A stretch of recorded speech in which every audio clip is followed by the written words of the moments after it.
नमस्कार, मैं हूं अनिल सिंघवी और जी मीडिया पर हम आज आपके लिए लेकर आए हैं एक स्पेशल नहीं, वाकई में बहुत बड़ा और बहुत ही स्पेशल इन्वेस्टिगेशन। जी हां, ऑपरेशन मार्केट माफिया और ऑपरेशन हफ्ता वसूली के बाद जी बिजनेस की तरफ से ये तीसरा बड़ा ऑपरेशन है और इस ऑपरेशन का नाम हमने दिया है ऑपरेशन डीमैट डाका। यकीन मानिए, ये इतना बड़ा और इतना खतरनाक है कि आप सिर्फ इसे सुनकर डर जाएंगे, लेकिन हमारा मकसद आपको डराना नहीं है, बल्कि आपको सावधान करना है। क्योंकि हमारे पास कई सारे ऐसे इन्वेस्टर्स और ट्रेडर्स के फ़ोन आ रहे थे और सबकी एक शिकायत थी, लगभग एक जैसी शिकायत। और शिकायत ये थी कि किसी न किसी तरीके से उनका अकाउंट हैक कर लिया गया है और उनकी मर्जी के खिलाफ उनके अकाउंट में सौदे हो रहे हैं, उनके डीमेट अकाउंट से शेयर निकल रहे हैं, उनके ट्रेडिंग अकाउंट में अनऑथराइज ट्रेड हो रहे हैं। लेकिन जब हमने इस मामले की गहराई में गए और देखा तो डीमेट अकाउंट्स में हो रही इस सेंधमारी के खुलासे सामने आए।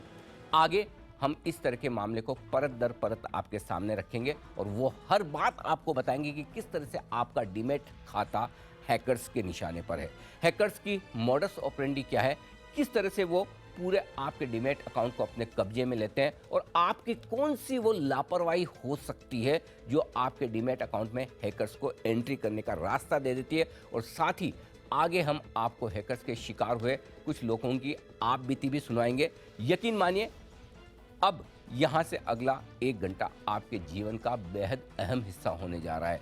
हम आगे बढ़ें इससे पहले एक सबसे बड़ी बात, और वह बात जो हमने इस पड़ताल के दौरान महसूस की है, जिसे आपको साझा करना हम बहुत ज़रूरी समझते हैं।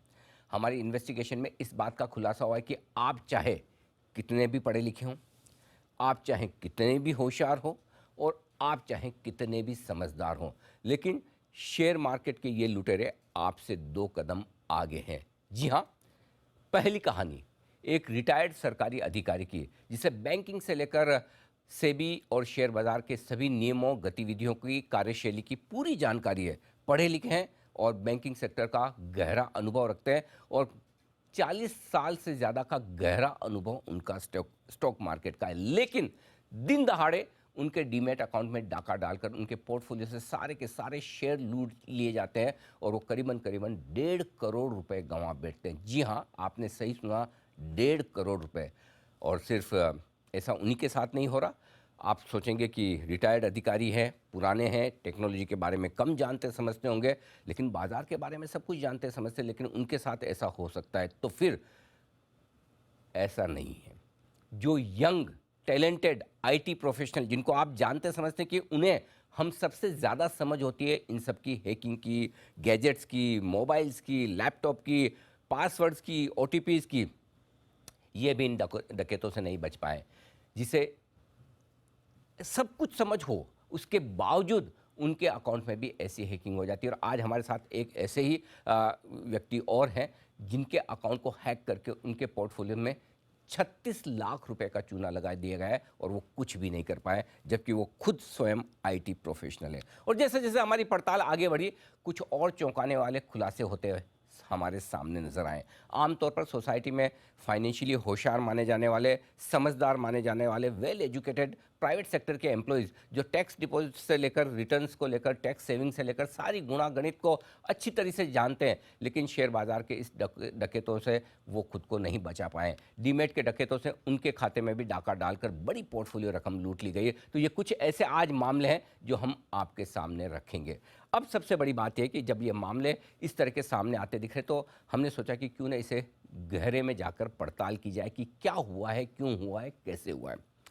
अब आप समझ गए, मामला तो बड़ा है, कैसे कैसे लोगों को लूटा गया है, और ये लिस्ट और भी बड़ी है, और भी लंबी है, समय की सीमा है, इसलिए कुछ सैंपल्स हम आपके सामने, कुछ लोगों को ऐसे आपके सामने रख रहे हैं जो आपको अपनी आप बीती बताएंगे। लेकिन हो सकता है शायद आप में से भी किसी के साथ ये हुआ हो, क्योंकि हमें जो पता चला है, हमें जो सोर्सेज बता रहे हैं, पुलिस सोर्सेज, वो बता रहे हैं कि ये लिस्ट काफ़ी लंबी है। लेकिन होता है कि कुछ डर होता है, कुछ सामाजिक संकोच होता है, और कुछ ये भी कि सही प्लेटफॉर्म पर बात नहीं रखने का फ़ायदा क्या है। इसलिए कई सारे ऐसे इन्वेस्टर्स और ट्रेडर्स हैं जो अपनी आप बीती बताना नहीं चाहते। लेकिन मामले की गंभीरता को देखते हुए हमने इस पूरे मामले को टीवी के पर्दे पर लाने का ये फैसला किया है, क्योंकि आमतौर पर इस तरह के वित्तीय और बाजार से जुड़े जटिल मामले न्यूज़ चैनल की सुर्खियाँ नहीं बन पाते हैं।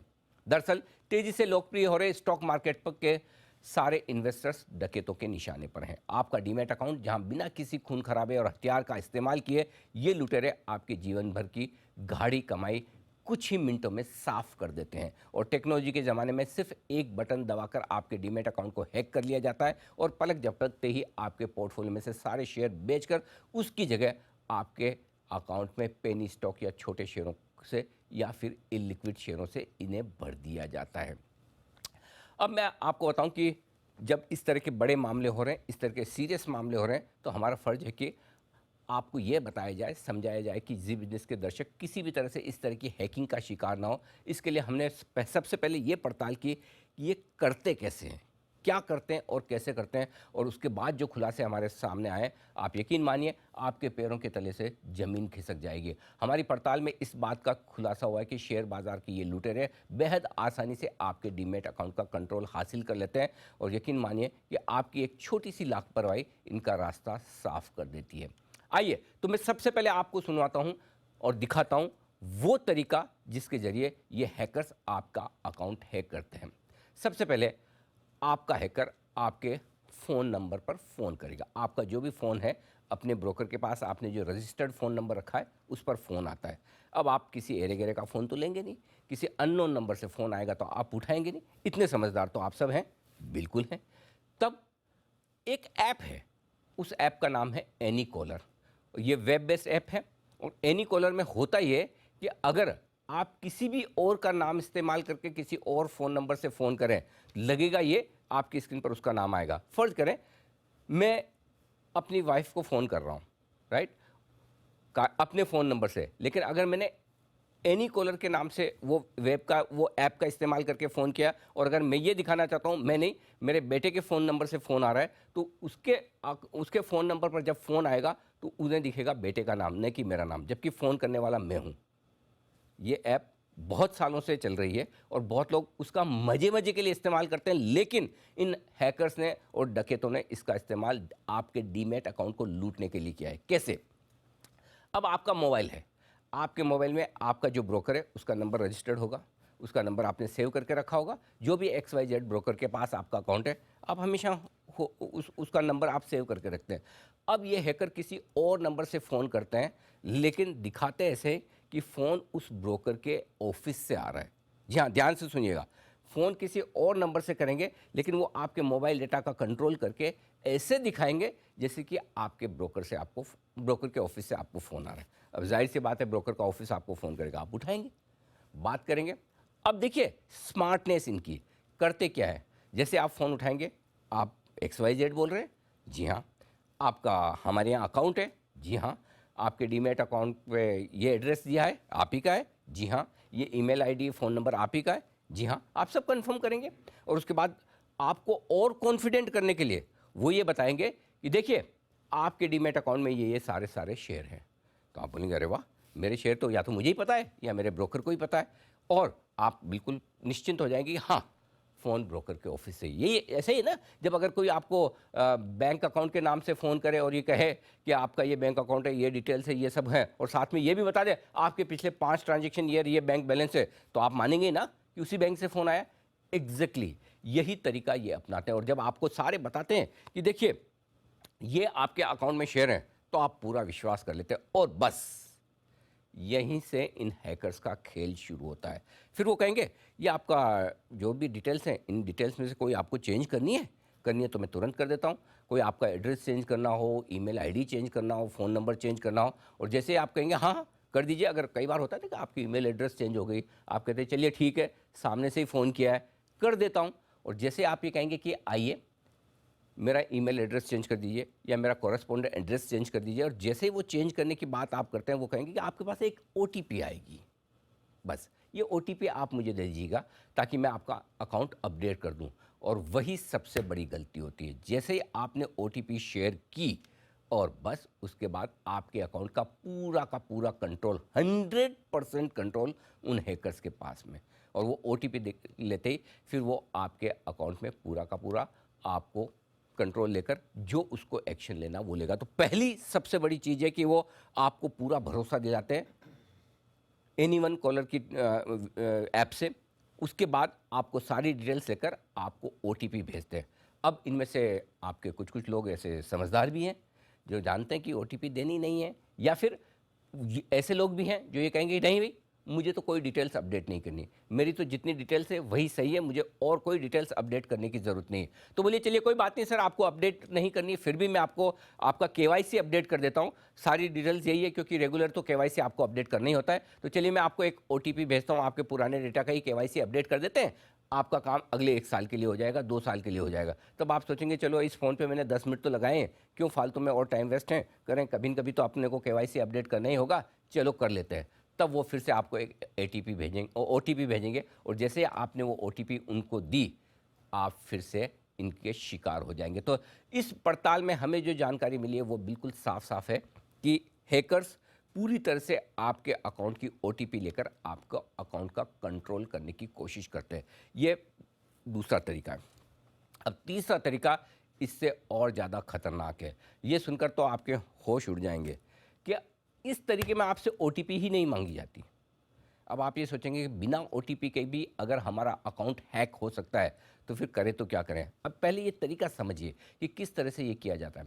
कई बार ये होता है कि आपने कई लंबे समय से अपना अकाउंट इस्तेमाल नहीं किया, राइट। अगर आपने अकाउंट इस्तेमाल नहीं किया तो होता ही है कि आप कई बार अपना पासवर्ड भूल जाते हैं, और पासवर्ड भूल जाते हैं तो फिर आप जाते हैं फॉरगेट पासवर्ड पर, रीसेट पासवर्ड पर, राइट, क्लिक करते हैं। समझिए आपने जहां डीमेट अकाउंट खोल रखा है या जहां ट्रेडिंग अकाउंट खोल रखा है वहां पर आप रीसेट पासवर्ड पर जाएं या फॉरगेट पासवर्ड पर जाएं, और फॉरगेट पासवर्ड पर जब आप जाते हैं तो आपकी रिक्वेस्ट जाती है उस ब्रोकर को जिसके पास आपका डीमेट या ट्रेडिंग अकाउंट है, राइट। अब ब्रोकर आपको पासवर्ड रीसेट करने के लिए आपको एक लिंक भेजता है, राइट। और ये जो लिंक आता है वो लिंक आपसे कुछ डिटेल्स मांगता है, आपकी basic details, date of birth वगैरह, या कोई ऐसे सिक्योरिटी वाले क्वेश्चंस होंगे कि आपका पहला जॉब कौन सा था, गाड़ी कहाँ थी, आपकी मदर का मेडन नेम क्या, अलग अलग होते हैं। तो वो आप जैसे डिटेल देने की कोशिश करें, आपको वो लिंक भेजा देता है। मज़े की बात क्या है, ब्रोकर ने तो ये लिंक आपको भेज दिया, लेकिन ये हैकर्स इतने स्मार्ट, इतने चालाक, इतने शातिर हैं कि वो लिंक आप तक नहीं पहुंचता, इन हैकर्स तक पहुंच जाता है। और वो हैकर्स फिर वो अपने हिसाब से इन्फॉर्मेशन मांगकर पासवर्ड रीसेट कर लेते हैं, और जैसे रीसेट किया कंट्रोल उनके हाथ में आ जाता है। तो ये दूसरा तरीका है जिसके जरिए आपको ओटीपी भी नहीं मांगी जाती है। अब आप सोचेंगे बिना ओटीपी, और आपको कैसे पता चलेगा कि जो ब्रोकर आपको लिंक भेज रहा है वो आप तक पहुंचा नहीं, और ब्रोकर को कैसे पता चलेगा कि जो लिंक वो अपने क्लाइंट को भेज रहा है वो क्लाइंट को नहीं जाकर वो लिंक जा रहा है हैकर्स के पास में। तो ये तीसरा बड़ा तरीका है जिसके जरिए हैकर्स अपना पूरा का पूरा खेल करते हैं। समझ में आ गया ना, ये हैकर्स कितने बड़े दिमाग वाले शातिर हैं। आप हार मान जाएं, लेकिन ये हार मानने वाले हैं नहीं। हम आपको निराश या हताश नहीं कर रहे हैं, बल्कि हम आपको ये बता रहे हैं क्योंकि ऐसे मामलों में जानकारी जो है वही आपका बचाव है। तो अब तक की पड़ताल में हम आपको बता चुके हैं कि डीमैट अकाउंट की हैकिंग कैसे होती है और इसमें आपकी क्या भूमिका होती है। लेकिन अब हम आपको बता रहे हैं कि डीमैट अकाउंट की हैकिंग होने के बाद नुकसान क्या होता है। भरपूर नुकसान, यानी कि लॉस एक, या फिर कचरा। आप सोचेंगे कचरा, जी हाँ, आपने सही सुना, कचरा यानी कि ऐसे शेयर जिनकी कीमत कचरे के बराबर है। अब यहां से हम दूसरे पायदान की तरफ बढ़ते हैं। हैकिंग के बाद किस तरह से आपको नुकसान देने की तैयारी है, यहां से शुरू होती है आपके डीमैट खातों में शेयरों की हेरा फेरी, और हैकर्स इन सारे कारनामों को अंजाम देता है। अब तक जो हमें पता चला उसके मुताबिक हैकर्स आपके खाते पर पूरा कंट्रोल करने के बाद, ध्यान से सुनिएगा, आपके खाते पर पूरा कंट्रोल करने के बाद आपके पोर्टफोलियो के सारे शेयर बेच देता है। जी हाँ, सही सुना आपने, कोई भी शेयर हो आपके पास XYZ, वो आपके सारे के सारे शेयर बेच देता है। अब आप सोचेंगे शेयर बेच दिया तो क्या हो गया, बेचे ही है ना। शेयर जब बिके हैं तो पैसा तो मेरे ही अकाउंट में आएगा ना, मेरे बैंक अकाउंट में आएगा, मेरे ब्रोकर के पास आएगा, मेरा ब्रोकर मुझे पैसा देगा। हाँ, यहाँ तक कि आपकी सोच सही है, लेकिन प्रॉब्लम यह है कि आपकी सोच से कहीं आगे चलते हैं हैकर्स और इस तरह के कारनामे करने वाले। ये क्या करते हैं, जैसे आपके अकाउंट में शेयर बेचा, सारे शेयर बेचे, उन शेयर के सामने नेचुरली आपके अकाउंट में क्रेडिट हो गई। क्रेडिट होते ही आपके लिए लिमिट होती है, अब उनके सामने वो ऐसे शेयर खरीद लेते हैं आपके अकाउंट में तुरंत, इधर बेचा इधर खरीदा, और वो शेयर ऐसे होंगे जिसे आप आमतौर पर पेनी स्टॉक्स कहते हैं, इलिक्विड स्टॉक्स कहते हैं, छोटे शेयर कहते हैं, कचरा शेयर कहते हैं। आप जो नाम देना चाहें दे दें, जिन्हें कोई खरीदना पसंद नहीं करता, जिनके पास हैं वो खुद बेचना चाहते हैं। सोचिए, तो ऐसे में जितने अमाउंट का आपके अकाउंट से शेयर बिका है अच्छी क्वालिटी का, उन शेयरों को बेचते ही सामने तुरंत, वक्त नहीं गंवाते, तुरंत आपके अकाउंट में दूसरे कचरा इलिक्विड शेयर खरीद लेते हैं, तो आपको पता भी नहीं चलेगा। और ब्रोकर भी, ठीक है, आपने कोई शेयर बेचा, एक बेचा है, दूसरा ले रहे हैं, तो लिमिट है आपके पास, क्रेडिट है आपके पास, क्योंकि आपके शेयर तो डीमैट अकाउंट तो लिंक्ड है ब्रोकर के पास से, आपकी डिलीवरी लग जाएगी, सामने सामने तुरंत दूसरे शेयर आ जाते हैं और ऊंचे दामों पे आपको इलिक्विड शेयर चिपका दिए जाते हैं। और ये सब न सिर्फ आपकी अनुमति के, आपकी इजाज़त के बगैर हो रहा है, बल्कि इस चीज़ को गौर से सुनिएगा, इस पूरी प्रोसेस में आपका ब्रोकर वो भी कहीं शामिल नहीं है। इसमें ब्रोकर का कोई रोल नहीं है, न ब्रोकर इस बात की इजाज़त दे रहा है, न आप इस बात की अनुमति दे रहे हैं, लेकिन हैकर्स ये सारा का सारा कारनामा कर रहे हैं। आपको हो सकता लगे कि मेरा ब्रोकर ये क्या कर रहा है, लेकिन इसमें ब्रोकर का रोल नहीं है, ये रोल पूरा का पूरा हैकर्स का है। एक और आपकी सारी शेयर होल्डिंग निकाल कर बेच डाली, और दूसरी ओर आपके डीमैट अकाउंट में, आपके ट्रेडिंग अकाउंट में भर दिया कचरा। कोई भी समझदार ऐसे शेयरों को खरीदेगा नहीं जिन खाते से पेनी स्टॉक्स बेचे जाते हैं। अब आप सोचेंगे पैसा कैसे गया, तो अगर आपके अकाउंट में कचरा शेयर आए हैं, पेनी स्टॉक आए हैं, इलिक्विड शेयर आए, किसी ने तो बेचे होंगे ना, करेक्ट, एक ने बेचे तभी आपने खरीदे। अब ये गेम सारा वहाँ से शुरू होता है जिस अकाउंट से शेयर बेचे जाते हैं। जाहिर सी बात है, जो शेयर बेच रहा है उसके अकाउंट में क्रेडिट आएगी, राइट, और वो पैसे उनको मिल जाएंगे। सोचिए कहाँ से लेकर कहाँ तक की पूरी कड़ी बनाई है। एक और आपके डीमैट अकाउंट को हैक किया जाए, हैक करने के बाद उन आपके अकाउंट में जो बढ़िया शेयर हैं उन्हें बेचे जाए, शेयर बेचने के बाद आपके अकाउंट में कचरा शेयर भर दिए जाए, और वो कचरा शेयर हैकर्स के पसंद वाले अकाउंट्स में से बेचे जाएं या उन्हीं के किसी न किसी अकाउंट में से बेचे जाएं, ताकि वो शेयर आपके पास आ जाए और जो बेचने के पैसे हैं वो बेचने वाले को मिल जाए, और उसमें उनकी जो भी सेटिंग हो हैकर्स के साथ में जो कुछ भी हो वो होती है। सोचिए इतना बड़ा पूरा चेन बनाकर ये गेम आपके पास, आपके साथ किया जाता है। ऐसे में आप चाहें तो भी क्या कर सकते हैं, आप चाहे तो भी इनसे बच नहीं सकते, और चाहे तो भी जो पेनी स्टॉक्स आपके अकाउंट में आ गए उन्हें आप बेच नहीं सकते। तो एक तरीका ये है, और दूसरा तरीका एक और है जिसमें यहाँ पर शेयर बेचे नहीं जाते। लेकिन दो तरीके हैं, एक आपके अकाउंट के अच्छी क्वालिटी के जो भी आपके शेयर उन्हें बेच दिया जाए, कचरा शेयर आपके अकाउंट में डाल दिए जाए। दूसरा, आपके अकाउंट में अच्छी क्वालिटी के शेयर बेच दिए जाए और सामने के सामने लॉस आपके अकाउंट में कर दिया जाए, और वो लॉस भी इस तरीके से किया जाता है कि आपका लॉस किसी और का फायदा। इलिक्विड ऑप्शन में आउट ऑफ द मनी के ऑप्शंस ट्रेड किए जाते हैं और तुरंत प्रभाव से आपके अकाउंट में लॉस दिया जाता है और उनको इंस्टेंट क्रेडिट मिल जाती है और उस पैसे से ऐश करते हैं। आइए अब हमारे साथ कुछ ऐसे लोग जुड़े हैं स्टूडियो में जो इस तरह की हैकिंग का शिकार हुए हैं। हम उनकी प्राइवेसी का ख्याल करते हुए उनकी पहचान में हम आपको नहीं बताएंगे, हम सिर्फ उनके पेशे से आपका परिचय कराएंगे, जिससे कि आपको समझ में आ जाए कि किस तरह के वो अनुभवी हैं, किस तरह का उनका प्रोफेशन रहा है, और उसके बावजूद वो इस तरह की हैकिंग का शिकार हुए। दो खास मेहमान मेरे साथ में हैं, दीपिका सिंह है और सचिन डेढ़िया साहब है, जो दोनों ही जाने माने साइबर एक्सपर्ट हैं। आज हमने उन्हें इसलिए बुलाया है कि वो इस तरह के पूरे मामलों में हमारी मदद कर पाएँ, और साथ में हमारे साथ तीन खास ऐसे मेहमान हैं जिनके साथ में इस तरह की हैकिंग हुई है। सबसे पहले आपका परिचय करवाऊं एक रिटायर्ड सरकारी कर्मचारी से जिनकी उम्र है 66 साल। दूसरे हमारे आईटी प्रोफेशनल है जिनकी उम्र है 45 साल, और सबसे कम उम्र वाले 37 साल के हमारे साथ एक मेहमान है जो प्राइवेट सेक्टर के एम्प्लॉई हैं। दीपिका जी से और सचिन जी से आप मिल ही चुके हैं। सबसे पहले जो हमारे रिटायर्ड सरकारी कर्मचारी रहे, सीनियर सिटीजन हैं, सरकारी विभागों में काम करने का उनका लंबा और गहरा अनुभव है और बाज़ार में भी लंबे समय से काम कर रहे हैं। सर, आपकी उम्र 65-66 साल है? 66। कितने साल से बाज़ार में? मैं कम से कम 35 से 40 साल तक ये बाज़ार में हूँ। आपके साथ कब कब क्या क्या कैसे हुआ? एग्जैक्टली जी।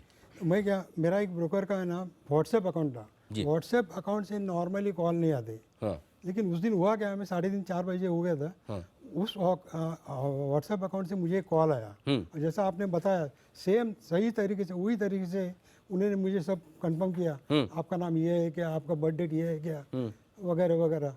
जी तो मैं सब हाँ हाँ बोलते गया। जी। तो उन्होंने बोला कि आजकल बहुत फ्रॉड, उन्हें ये भी बताया मुझे कि आजकल बहुत सब सारे फ्रॉड हो रहे हैं, तो आप जरा KYC कंफर्म करेंगे क्या? जी। तो मैं बोला ठीक है कर लेंगे, क्योंकि मुझे भी वो करना जरूरी था। तो मैं उसने पूछा सब बैंक अकाउंट ने डिटेल नहीं दिया मेरे को, लेकिन ये अकाउंट है कि तुम्हारा आईडी में अवेलेबल है, दूसरा तुम्हारा बर्थ डेट ये है क्या है, ईमेल आईडी है, बोला सब है। फिर तुमको कुछ चेंज करना है, जैसा आपने पूछा चेंज करना है, देखा बोला नहीं मुझे कुछ चेंज नहीं करना है, हाँ ये कंफर्म है। तो एक बोला कि मैं ठीक है ये है, तो इसके लिए कंफर्मेशन के लिए मैं ऑफिस ये क्या बोलते हैं उसको, उनका उनके अपडेट करने के लिए, अपडेट एग्जैक्टली अपडेट करता हूँ। उसके लिए आपको एक OTP आएगा, OTP आने के बाद मुझे ज़रा दे दो, और बाद में वो कंफर्म हो जाएगा। ओके। तो मैं इस बोला में आ गया, 5 मिनट के तो OTP आया, मैं OTP आया, मैं दे दिया उनको। ये 2 जून को हुआ था। 2 जून को, ओके। हाँ ये बात सब मैं भूल गए। हाँ एग्जैक्टली 1 वीक आफ्टर दैट, मतलब 8 जून को ये मेरा अकाउंट में पूरा ट्रांजैक्शन हो गया, धड़ सब शेयर हो गया, सब जीरो हो गया मेरा अकाउंट। आपको कब और कैसे पता चला कि आपके अकाउंट से शेयर बिक गए? इसमें मेरा ब्रोकर को ही मानता हूँ, उसने मेरे को इमीडिएटली 3:30-4 बजे 8 जून को मेरे को फ़ोन करके पूछा कि बाबा आपने कुछ ट्रांजैक्शन किया है क्या आज? तो बोला मैं बिल्कुल कुछ किया नहीं आज। तो नहीं आपके ट्रांजैक्शन बहुत ट्रांजैक्शन दिख रहे हैं, ये आपके क्या आपके नाम से हुए? बोला बिल्कुल किया नहीं, आप एक काम करो इसको ब्लॉक कर दो। बोला अच्छा। तो उन्होंने इमीडिएट स्टेप लिया, उन्होंने पहला अपना BSE या NSE को उन दोनों को उनको बताया कि ये ट्रांजैक्शन सही नहीं है जी। उसी के साथ उन्होंने ना उसी दिन शाम को पुलिस को कंप्लेंट कर दिया साइबर सेल में। इसके से हुआ क्या कि वो ट्रांजैक्शन अभी भी होल्ड पे है। ओके। अभी और थोड़ा सा मेरा जानकारी, तो ये तो शेयर बिका, हाँ शेयर तो बिक गया, हाँ, आपके अकाउंट से पैसा, लेकिन इसके अलावा क्या आपके अकाउंट में कुछ शेयर भी खरीदे गए? हाँ, तो वो सेकंड पार्ट में बताता हूँ, थोड़ा जो मेरा जानकारी उस से बताओ जी, कि जो मैं बेचता हूँ उसके इमीडिएटली 100% तो मैं खरीद नहीं कर सकता हूँ, करेक्ट, उसका 30% जो है वो ही ले सकता हूँ। तो उन्होंने वो पेनी अकाउंट जैसा आपने बोला, पेनी अकाउंट लिया, उस टाइम वो पेनी अकाउंट की कीमत थी 35 रुपीज। ओके, 35 रुपए कोई पेनी स्टॉक खरीदा। हाँ जी। और जब मैं पुलिस स्टेशन एक टाइम मुझे गया था तो वो अकाउंट की कीमत 15 रुपये हुई थी तब तक, बस। हाँ 15 क्या, और अब मेरे ख्याल से और कम हुई है, क्योंकि मैं उसमें जानकारी नहीं लेता। 9 रुपए। हाँ तो वो 60% उन्होंने वो ले लिए, बाकी के 40% में क्या हो गया कि वो पैसा मेरे को एक्चुअली मुझे आना चाहिए था, लेकिन उसमें से भी थोड़ा पैसा मेरा ब्लॉक हो गया, क्योंकि उन्होंने क्या किया, शेयर आना ट्रांसफर नहीं किया। तो अब आप ये कह रहे हैं कि आपके यहाँ से गलती जो हुई सबसे बड़ी OTP देने की हुई, लेकिन OTP देने के बाद आपने 2 जून को OTP दिया और फ्रॉड हुआ 8 जून को। 8 जून को बाजार बंद होने के बाद शाम को आपको पता चला, जब आपके ब्रोकर ने आपको फ़ोन करके बोला कि आपके अकाउंट में से तो आपने सारे के सारे शेयर बेच दिए, लगभग 1.5 करोड़ के शेयर थे, आपने सारे बेच दिए। आपने कहा नहीं मैंने नहीं बेचे। तब अचानक से पता चला कि कुछ तो गड़बड़ हुआ है, और ये गड़बड़ी पता चलते ही आपके ब्रोकर ने एक्सचेंजेस को इन्फॉर्म किया। एक्सचेंज ने उस ट्रेड के सारे पे इन और पे आउट रोक दिए। तो जितने शेयर आपके बिके थे उनके सामने जितने आपके खरीद दिए गए उनका पे इन पे आउट रोक दिएगा, और बाद में पुलिस कंप्लेन हुई और ये मामला हुआ। तो बेसिकली जो सबसे बड़ी गड़बड़ जो हुई या गलती आपके यहाँ से हुई, OTP दे देने की हुई। सही, मैं मानता हूँ ये मेरी गलती है। हाँ नहीं ठीक बात है, हम गलती मानेंगे तो हम गलती सुधारेंगे। तो पहली चीज़ ये है कि कहीं भी किसी भी लेवल पर आपको कहीं भी ये चीज़ OTP जो है वो किसी को शेयर नहीं करनी है। तो दीपिका क्या कहेंगे, सबसे पहली और सबसे इम्पोर्टेंट चीज़ ये है कि जान चली जाए पर OTP ना जाए। सर अभी यहाँ पे तो इन्होंने माना कि इन्होंने OTP अपना दिया, बट देर आर वेज जिसपे OTP अगर पर्सन ना भी दे Correct. तो भी OTP रिट्रीव किया जा सकता है। बिल्कुल हाँ, उस पे भी मैं आऊँगा, वो बड़ी इंटरेस्टिंग चीज़ है जी। पहला अगर हम जाए तो जो तकनीक इधर इस्तेमाल की गई थी वो थी सोशल इंजीनियरिंग की। सोशल इंजीनियरिंग, अच्छा इसे जरा समझें। हाँ जी, ये जब इन्होंने इंफॉर्मेशन जो थी परपेट्रेटर साइट को, जालसाज को पता थी, उन्होंने वो इंफॉर्मेशन बता के एक विश्वास दिलाया कि हाँ मुझे आपके बारे में ये पता है। इसकी वजह से जो इतने एक्सपर्ट लोग हैं जिन्होंने इतने सालों तक शेयर मार्केट में किया है, ऑफलाइन और ऑनलाइन दोनों, इससे इनका एक विश्वास आ गया कि ठीक है ये हमारे ब्रोकर के एंड से ही है। करेक्ट। दूसरा, जो इमीडिएट एक्शन नहीं हुआ यहाँ पे, वरना यूजुअली OTP शेयर करने के बाद इमीडिएट एक्शंस होते हैं, तो तभी रिलेशन बनाना आसान पड़ जाता है कि ये एक्शन की वजह से ये रिएक्शन आया है। करेक्ट। तीसरा, जो एक वेरिफिकेशन कॉल ना आना, जब भी हम किसी भी एक लिमिट के ऊपर कोई भी ट्रांजैक्शन करते हैं, बैंक में, डीमैट अकाउंट में, किधर भी, एक वेरिफिकेशन कॉल या मैसेज आना चाहिए। करेक्ट। चौथा, जो इनके ब्रोकर्स थे उनके पास तो इनकी सारी इंफॉर्मेशन है, तो उन्होंने ये देखा कि ऐसी डिवाइस जो इनकी नहीं है वहां से लॉगिन हुआ है, ब्रोकर को थोड़ा तो शक जताना चाहिए था कि ये कैसे हुआ। बिल्कुल, तो ये सारी चीज़ें हैं जो आपके लिए क्वेश्चन मार्क पैदा करती है, और अगर इन चीज़ों पर फोकस किया जाता तो शायद बड़े नुकसान से बचा जा सकता था। आपको बता दूं, 1.5 करोड़ के 1 करोड़ 46 लाख रुपए के शेयर बेचे गए इनके अकाउंट से, और सामने क्या मिला इन्हें? 3,85,000 शेयर 29 रुपये के दाम पर कनानी इंडस्ट्रीज़ के, और जिसे बेचे थे इस कंपनी के प्रमोटर ने। जब बेचे तब 29 रुपये का भाव था, आज भाव 8-9 रुपये के आसपास है। अब आप समझ सकते हैं कि किस तरह से ये पूरा खेल हुआ।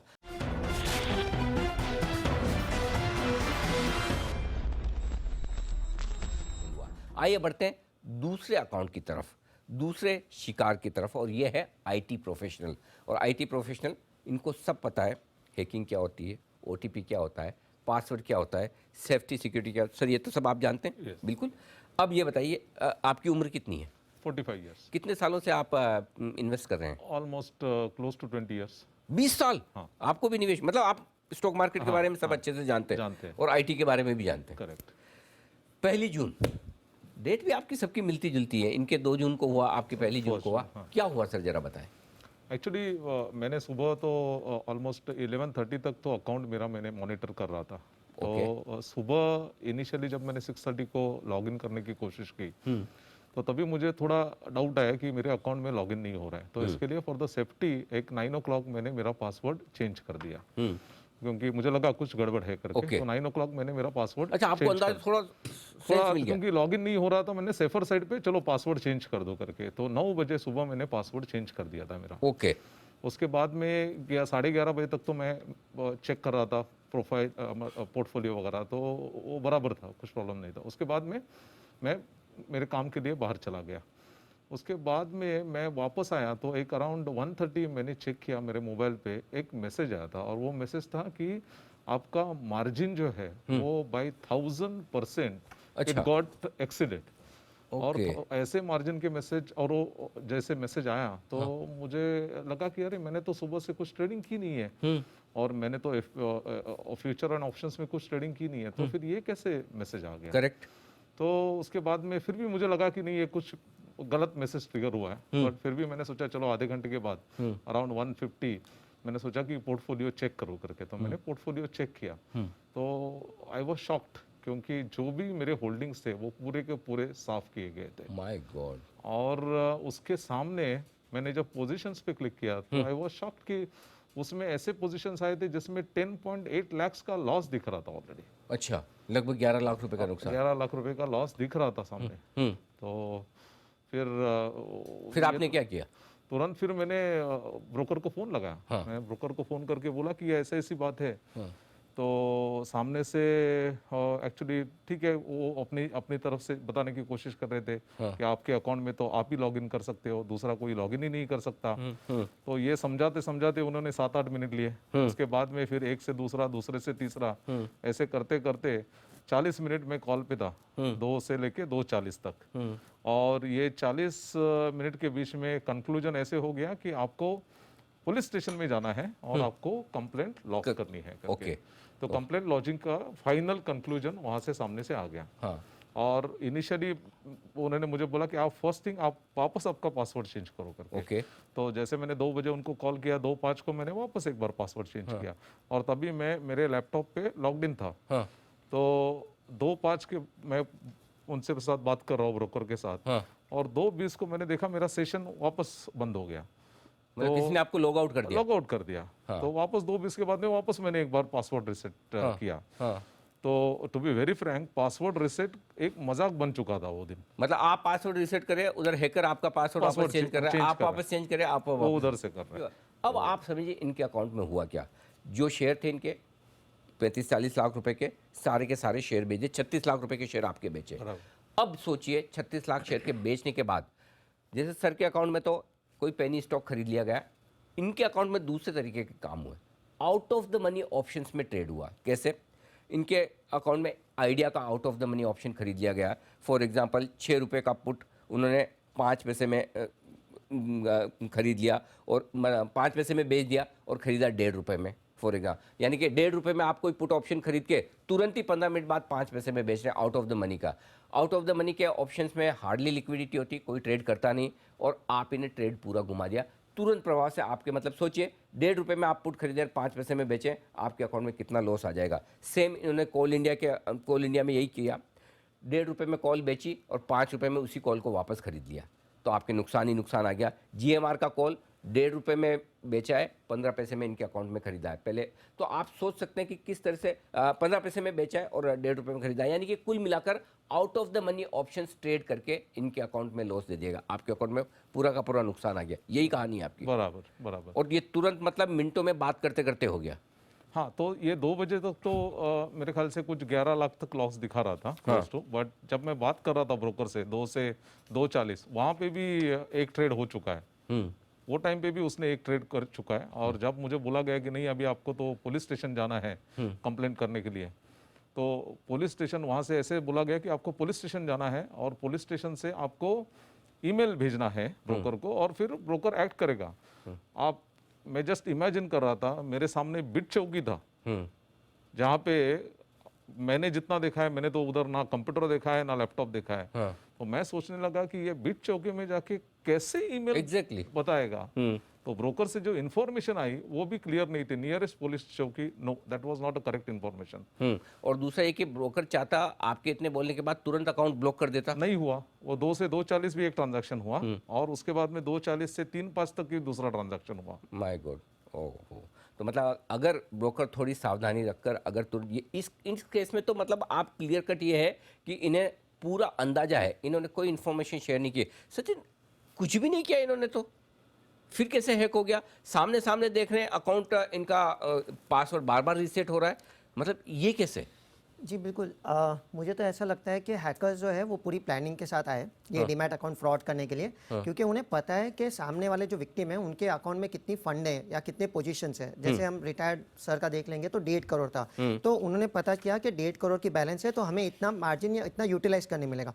इनके केस में 36 लाख के शेयर्स ऑलरेडी बिक गए। अब मैं तो इनको थोड़ा नसीब वाला मानता हूँ क्योंकि इनकी अलर्टनेस थी, ये भी पासवर्ड रीसेट कर रहे थे, वरना 10 लाख के बदले कम से कम 20-25 लाख रुपए का लॉस करने की पूरी तैयारी करके आए थे हैकर्स।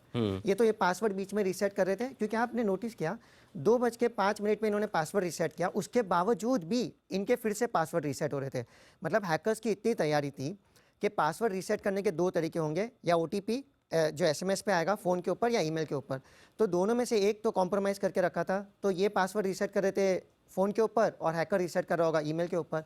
ये तभी पॉसिबल हुआ होगा जब इन्होंने पहले इनका डीमैट अकाउंट कहीं से भी उनकी इन्फॉर्मेशन मिली होगी, इतने शेयर्स है, हमें इनका पीछे का मेल अकाउंट ये है, या तो डीमैट अकाउंट कॉम्प्रोमाइज हुआ है। सचिन वही है कि जब ये तो कुछ समझदार है, हाँ, IT प्रोफेशनल है, इन्होंने कहीं कोई ऐसा काम ही नहीं किया जिससे कि थोड़ा भी डाउट हो कि ऐसा हो सकता है। तो आप दोनों को लगता है कोई क्या चीज़ से हो सकता है, मतलब ऐसा क्या हो जिससे हैक हो? सर देखो, अगर इन्होंने किसी लिंक के ऊपर टिक नहीं किया, ना इन्होंने कोई OTP दी है, ठीक है, तो ये है क्या ब्रोकर के यहाँ से लीक हुआ हो सकता है सर कि ब्रोकर के वहाँ से जैसे एप्लीकेशंस बने, तो एप्लीकेशन कितने सिक्योर है। हाँ। कि एप्लीकेशन के जब हम लोग पासवर्ड रीसेट लिंक मारते हैं, जैसे हम लोग ने यूजर नेम डाल दिया, फॉरगेट पासवर्ड पे टिक किया, रीसेट लिंक कहीं जाती है, तो रीसेट लिंक जहाँ पे जाती है तो हैकर उसको man in the middle attack करके जो रीसेट लिंक जा रही है उसको मैनिपुलेट करके इनके पास ना पहुंच के हैकर के खुद के पास जा सकती है। मतलब वो एक तरीका हो सकता ब्रोकर है से जो ईमेल आ रही है वो हैकर्स के पास जा रही है, हाँ, न कि आपके पास में। और आई थिंक जो हमारे तीसरे व्यक्ति हैं हमारे साथ जो पीड़ित हैं इस मामले में, वो खुद एक प्राइवेट एम्प्लॉई हैं, और आई थिंक आपके भी ऑनलाइन जो ट्रेडिंग प्लेटफॉर्म्स हैं, आप दोनों के अकाउंट एक ही जगह है, राइट? तो आपके साथ क्या हुआ जरा बताइए। और आप कितनी उम्र आपकी, कब से आप मार्केट में हैं? सर मेरी उम्र 36 ईयर्स है। पहले तो मैं first of all thank you करूँगा जी बिज़नेस का, और अनिल जी आपने हमें इतना इम्पॉर्टेंट चीज़ आपने उठाई यहाँ पे। सर देखिए, हम लोग अपनी सैलरी का बहुत छोटा छोटा पार्ट सेव करके ये शेयर्स खरीदते हैं। हम लोग डे टू डे ये ट्रेडिंग नहीं करते हैं। पिछले 4-5 साल 6 साल से हमने ये शेयर्स को जो इकट्ठे किए हैं, वो हैकर ने 2 मिनट में हमारे प्लेटफॉर्म को यूज़ किया और उसने पूरी इक्विटीज बेच दी। My God. और ये सारे स्क्रिप्ट्स वो बेचे हैं जो कि ऐसे रेट्स पे हमने बाय किए थे, विच इज़ वेरी, मतलब मुझे नहीं लगता उसका लॉस इजीली है बताना आज की तारीख में। अब मैं बताता हूँ इस हैकर ने क्या किया कि 11:07 पे मेरे ब्रोकर से नोटिफिकेशन आना स्टार्ट होता है कि आपके शेयर्स सेल हो रहे हैं। अच्छा।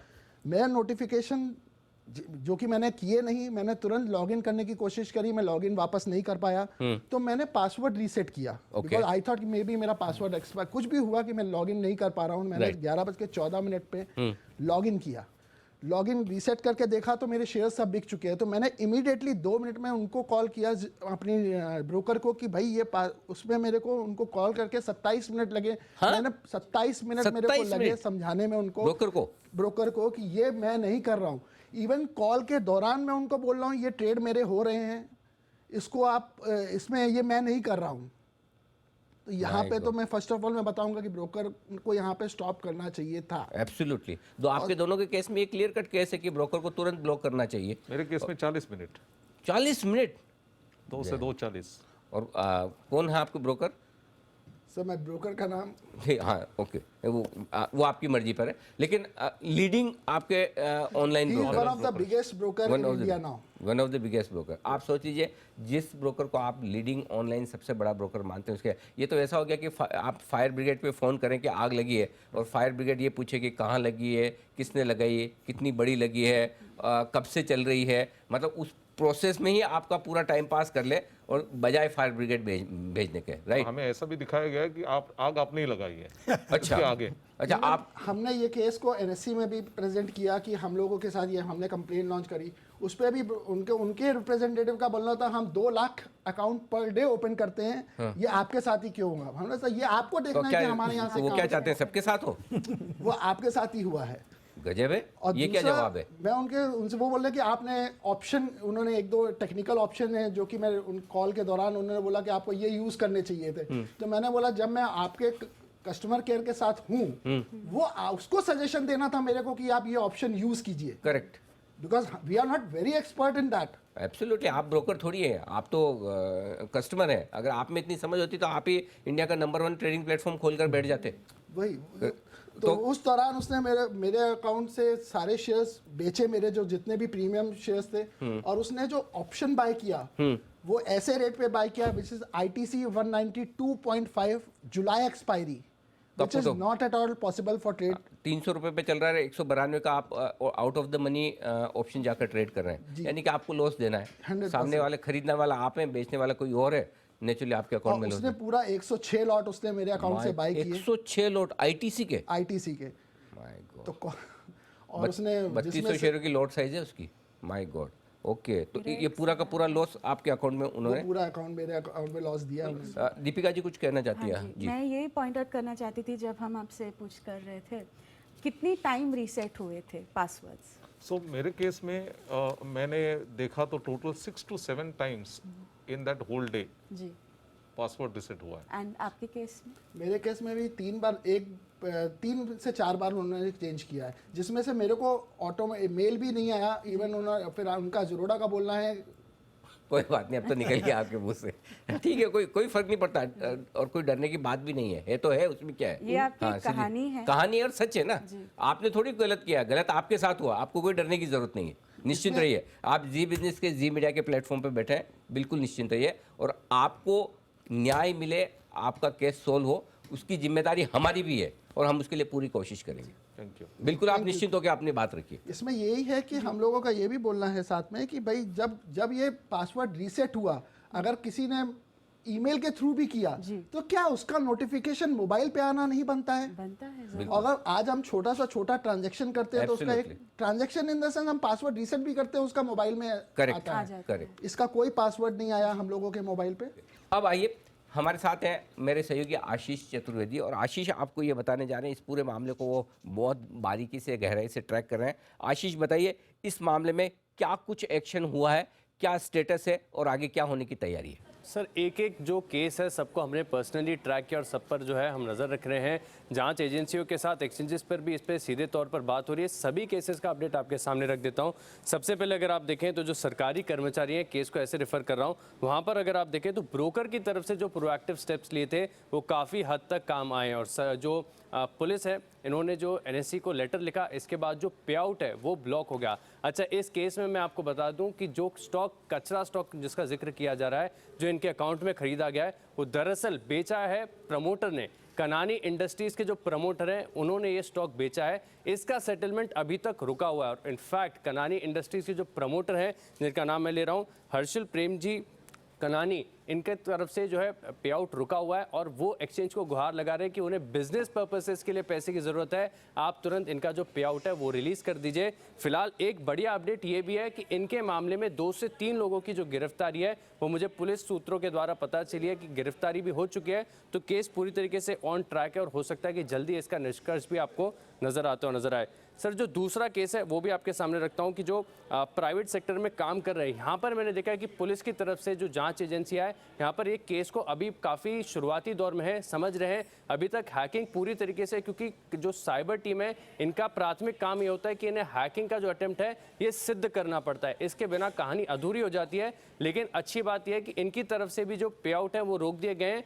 एक्सचेंजेस को पूरी तरीके से जानकारी है और एक्सचेंजेस भी जल्द जो काउंटर पार्टी है, क्योंकि ऑप्शंस के ट्रेड हुए हैं और ये दोनों ही खातों में सिमिलर अपडेट है कि दोनों खातों में जो ऑप्शंस के ट्रेड हुए हैं, इनकी काउंटर पार्टी कौन है, इसकी जो डिटेल्स है वो एनएससी यानी जो एक्सचेंज है वो साइबर सेल को देगा, पुलिस को देगा। इसके बाद इनके केवाईसी बाहर निकले जाएंगे और फिर हो सकता है कि आगे जाकर इन दोनों मामलों में आपको गिरफ्तारियां भी नजर आएँ।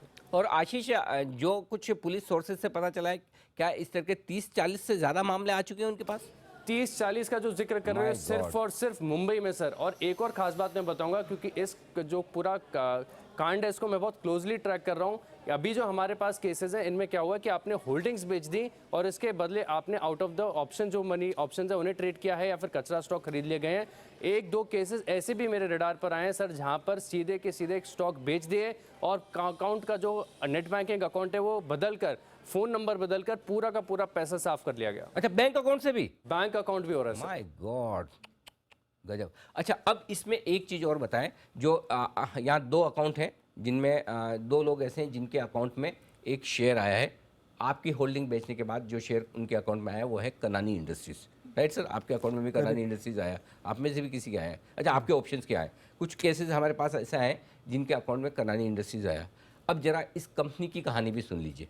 ये इसलिए सुनाना जरूरी ताकि एक नेक्सस क्या है, क्या ये पता लगाना पुलिस का और एक्सचेंजेस का और सेबी का काम है कि क्यों एक ही कंपनी के शेयर खरीदे जा रहे हैं अब उनके अकाउंट के शेयर बेचने के बाद। तो आशीष, जरा बताइए इस कंपनी के बारे में डिटेल्स, और क्या वाकई में इस कंपनी के ही शेयर लगातार बेचे जा रहे हैं? बिल्कुल सर, इसी कंपनी के। और इनफैक्ट 2 जो पीड़ित ऐसे हैं जो मेरे साथ में कांटेक्ट में हैं, एक अपनी सुरक्षा की चिंता के चलते हमारे साथ शो पर नहीं आए, लेकिन जानकारी उन्होंने पूरी दे दी। दरअसल जो प्रमोटर ने शेयरों की बिकवाली की, अब इस शेयर का ट्रेंड भी अगर आप देखें तो बहुत इंटरेस्टिंग है। पेनी स्टॉक है, 8-10 रुपए के आसपास ट्रेड किया करता था, जो एक तरफा तेजी के बाद बढ़कर 42 हो गया। आपको तारीख बताता हूँ, 20 मई को 42 का इस स्टॉक ने पीक बनाया और लगातार अगर आप देखें तो प्रमोटर जो है, जिनका नाम मैंने लिया कि हर्षिल कनानी साहब जो हैं, ये लगातार बेचते जा रहे हैं। 2 मई को 32 रुपए का भाव था, यहाँ से देखें फिर 42 की जो है पीक टच की। लेकिन शेयरों की बिकवाली का क्रम अगर आप देखें तो लगातार प्रमोटर की तरफ से जो सप्लाई है वो होती नजर आ रही है। 30 जून को करीब 8,70,000 शेयर जो है वो बेचे गए। 8 जून को, जिसमें जो 2 पीड़ित हैं हमारे सामने, इनमें से एक हैं, इनके जो अकाउंट से खरीदे गए उन्हीं की तारीख में बताऊं 26 लाख शेयरों का जो सौदा हुआ था, यहाँ पर ये सौदा पूरी तरीके से रुका हुआ है, क्योंकि खरीदने वाले कह रहे हैं कि हमने ये शेयर बिल्कुल भी नहीं खरीदा है, हैकर ने खरीदा है। और प्रमोटर की तरफ से ये 26 लाख शेयरों की जो बिकवाली हुई है, ये बिकवाली अगर आप देखें तो 6 जून को भी हुई, 20 मई, 18 मई, 9 मई, लगातार प्रमोटर जो है बिकवाली करते जा रहे हैं। इनकी हिस्सेदारी अगर आप देखें तो करीब 63%, 64% थी, जो 10% से घटा दिए 53% के आसपास आ गई है। लगातार ये बिकवाली कर रहे हैं। और जो 8 जून को इनका जो सौदा हुआ है, इसमें सभी जो दोनों जो पीड़ित हैं उनसे मेरी बात भी हुई है उनसे, तो उन्होंने कहा कि ये स्टॉक उन्होंने नहीं खरीदा, हैकर ने खरीदा, और इसका सेटलमेंट भी देखें तो फिलहाल रुका हुआ है।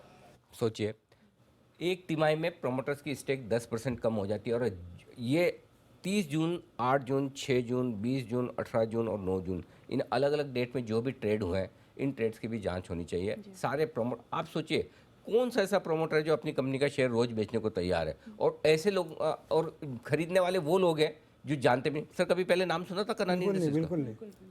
तो आपके पास जब शेयर आ गया तो आपने सोचा ये गिफ्ट आया, इसका क्या करूं, पता लगाने की कोशिश की? मुझे क्या हो गया, ये मेरे सेल हो गया और मुझे कुछ आए भी, ऐसा ही मुझे लगा। लेकिन बाद में जब नाम सुना तो मेरे को पता चला ये क्या, कुछ फायदा नहीं। My God. तो ये है अब अगर हो सकता है इन सारे ट्रांजेक्शन की जांच करें तो हो सकता है इसमें जिन जिन बायर्स के पास ये शेयर गए हैं, जो प्रमोटर्स ने बेचे हैं, तो हो सकता है हम अंदाज से बता रहे हैं, हमारे पास सारी इन्फॉर्मेशन नहीं है, कुछ केस में है, हो सकता है ये सारे के सारे बायर्स इसी तरह की ठगी के शिकार हो। तो सीधा सीधा पुलिस के लिए, एक्सचेंजेस के लिए और सेबी के लिए ये मामला बनता है कि जो ये सारे शेयर बिके हैं, कम से कम इस कंपनी का तो समझ में आ रहा है, जो शेयर बिके उन शेयरों के खरीदारों के अकाउंट के साथ जांच की जाए और देखा जाए कि क्या उनके साथ धोखाधड़ी हुई है, पहली बात।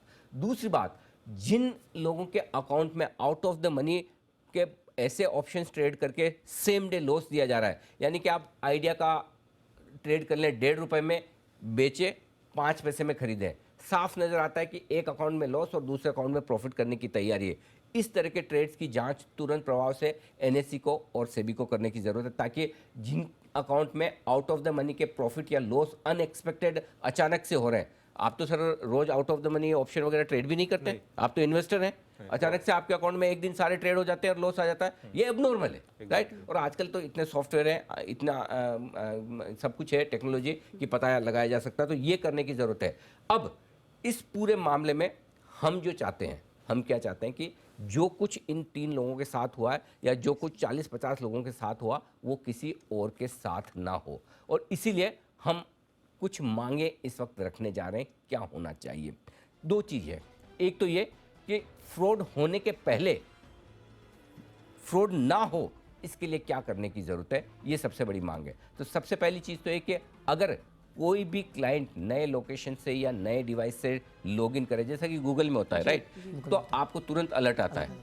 तो अगर कोई नए डिवाइस से लॉगिन कर रहा है तो ब्रोकर की जिम्मेदारी है, जो बड़े बड़े दावे करते हैं कि हम सबसे ज़्यादा नंबर ऑफ़ अकाउंट्स रखते हैं, हम टेक्नोलॉजी के मामले में नंबर 1 हैं, ये हैं वो हैं, कम से कम आप इतना तो करिए कि अगर कोई नए लोकेशन से नए डिवाइस से लॉगिन हो रहा है तो उनको अलर्ट भेजें। जब गूगल कर सकता तो कोई और क्यों नहीं, करेक्ट सर? पहली चीज़। दूसरी बात, डीमेट अकाउंट खोलते वक्त ही, चलिए हमारे यहाँ कुछ लोग तो ऐसे हैं जो समझते हैं, लेकिन सारे लोग समझते नहीं। आप 50 पेज का रिस्क डिस्क्लोजर डॉक्यूमेंट साइन करवाते हैं, हर एक पेज पे 4-4 साइन, हाथ दुखने लग जाए। लेकिन क्या कभी ये सोचा है कि जो नए डीमेट अकाउंट खुल रहे हैं या नए ट्रेडिंग अकाउंट खुल रहे हैं उनको एक साइबर सिक्योरिटी की कोई हल्की फुल्की ट्रेनिंग दी जाए कि आपके अकाउंट को आपको कैसे मेंटेन करना है। ऑनलाइन वीडियो कॉल पे बिना कुछ मिले जुले आजकल अकाउंट खोलने की जो मतलब होड़ मची है ना ब्रोकर्स के बीच में कि बस खोलो अकाउंट, जैसे भी खुले खोलो, किसका खुल रहा है, क्यों खुल रहा है, कैसे खुल रहा है, उसकी कितनी समझ है, इससे किसी का कोई लेना देना नहीं है। तो ब्रोकर्स को ये ज़रूरी है कि उनकी साइबर सिक्योरिटी की ट्रेनिंग दी जाए।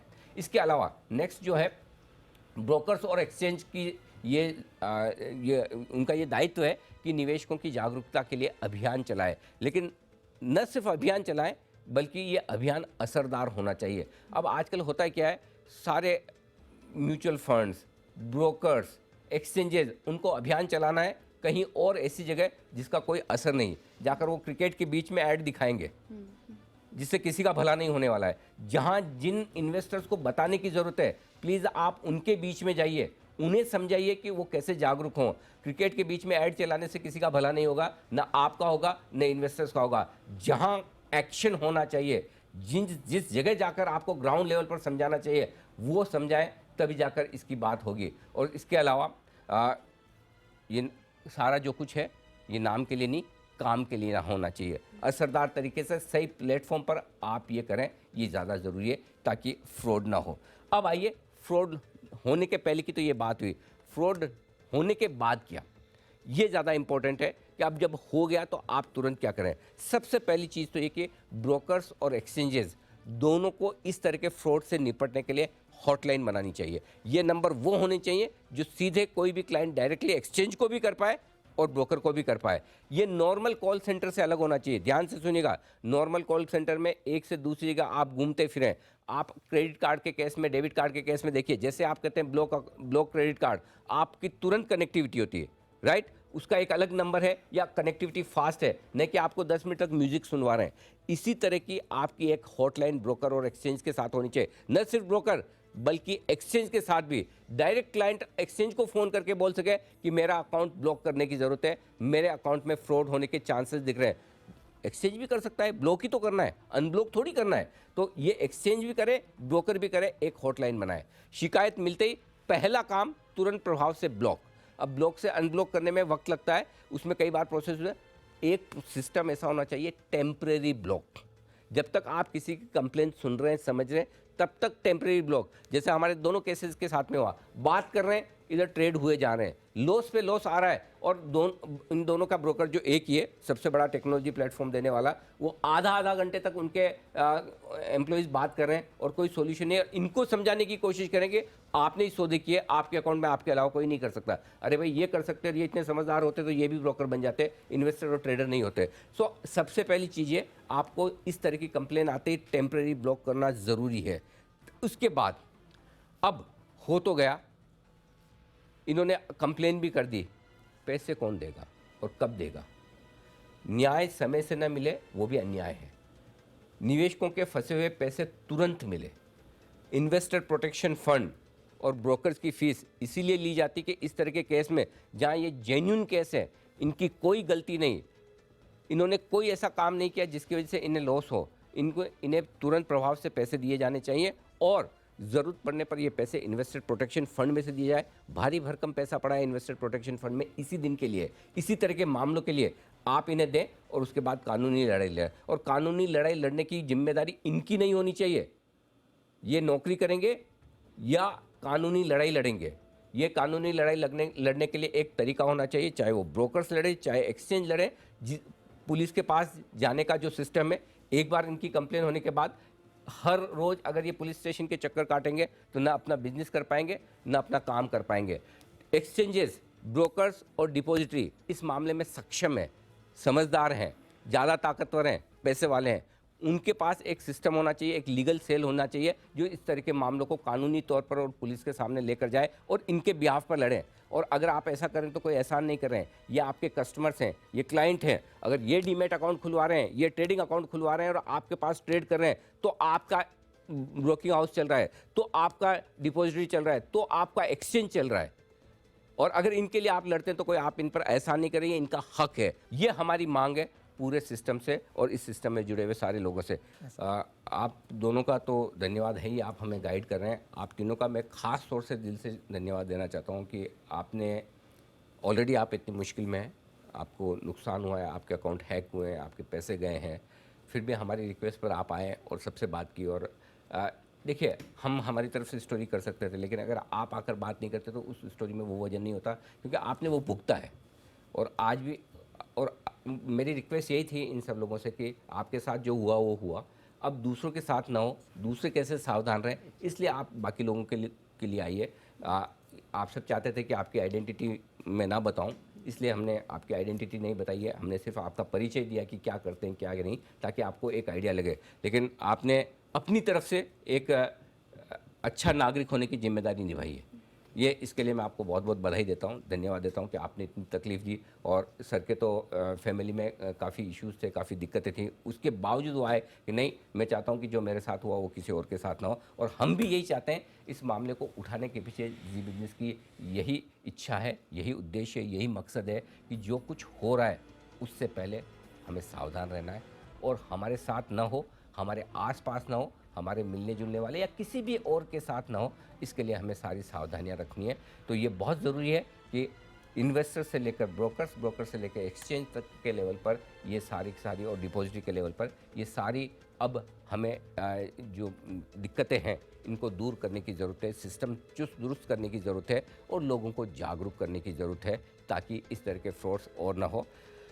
अंत में एक ही बात कहना चाहूँगा, हमारी पूरी कोशिश होगी कोशिश नहीं होगी, मैं आपको पूरा भरोसा दिलाता हूँ कि हम आपका जो कुछ भी हुआ है इस मामले को पूरे तह तक जाकर आपके लिए सही निपटारा हो, इसकी पूरी कोशिश करेंगे। और बाकी लोगों से भी ये कहना चाहता हूँ, अगर आपके साथ भी ऐसा किसी तरह का कोई अन्याय हुआ है, किसी तरह का कोई फ्रॉड हुआ है, किसी तरह की कोई हैकिंग हुई है और आपकी दिक्कतें हैं, तो हम कोशिश करेंगे कि एक बार फिर से आप सबकी दिक्कतों को एक साथ लेकर हम उन्हें सही प्लेटफॉर्म पर पहुंचाने की कोशिश करें, ताकि हिंदुस्तान में कोई भी ऐसा ट्रेडर या इन्वेस्टर ना हो जिन्हें इस तरह के साइबर फ्रॉड की वजह से अपना नुकसान करना पड़े। मार्केट में पैसा बनना आना जाना एक अलग प्रोसेस है, वो सबको एक्सेप्टेबल है, लेकिन आपके अकाउंट में से इस तरह की चोरी नहीं, छोटा शब्द है, डाका हो जाए, ये तो बिल्कुल भी बर्दाश्त नहीं किया जा सकता। और इसी तरफ जी बिजनेस की तरफ ये एक छोटी सी पहल थी जो हमने कोशिश की।